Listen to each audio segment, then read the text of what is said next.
এর বাইরে দরকার পুলিশের বেতন বাড়ানো দরকার। আমরা পুলিশের প্রচুর বদনাম করি, প্রচুর সমালোচনা করি, বিভিন্ন সময় রাইটলি করি, পুলিশকে চাঁদাবাজ বলি, 10 টাকা ঘুষ খায়, এগুলো বলি। পুলিশ কয় টাকা বেতন দেয়? কিন্তু আমরাও রাস্তাঘাটে কিন্তু পুলিশ সদস্যের সাথে কথা বলি। ওনারা বলেছেন একদম ন্যূনতম মূল বেতনটা 9, 10, 11 হাজার টাকা হয় একজন কনস্টেবলের। উনি হয়তো আরও কিছু ভাতা টাতা রাষ্ট্র থেকে পান, রেশন পান, চাল ডাল পান, এ দিয়ে হয়তো 20-25 হাজার টাকা একটা যোগফল হয়। কিন্তু এই টাকাটা কি ঢাকাতে যদি একটা কনস্টেবল হয়, যে ট্রাফিক পুলিশ হয়, সে কিভাবে বেঁচে থাকবে? ঢাকাতে কেন, জেলা বা উপজেলাতে সম্ভব না। বেঁচে থাকা সম্ভব না। সিপিডি বলছে কারো পরিবারে যদি দুইটা বাচ্চা থাকে, বাবা মা 4 জনের পরিবারের ন্যূনতম শুধু বেঁচে থাকবে পুষ্টিহীনভাবে তার 60 হাজার টাকা দরকার ঢাকায়।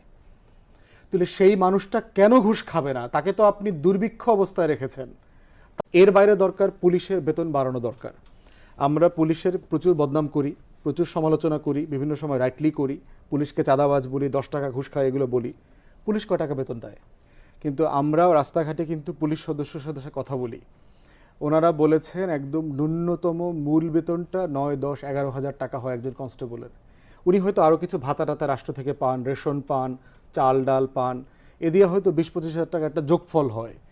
কিন্তু এই টাকাটা কি ঢাকাতে যদি একটা কনস্টেবল হয়, যে ট্রাফিক পুলিশ হয়, সে কিভাবে বেঁচে থাকবে? ঢাকাতে কেন, জেলা বা উপজেলাতে সম্ভব বেঁচে না। থাকা সম্ভব না। সিপিডি বলছে কারো পরিবারে যদি দুইটা বাচ্চা থাকে, বাবা মা 4 জনের পরিবারের ন্যূনতম শুধু বেঁচে থাকবে পুষ্টিহীনভাবে তার 60 হাজার টাকা দরকার ঢাকায়।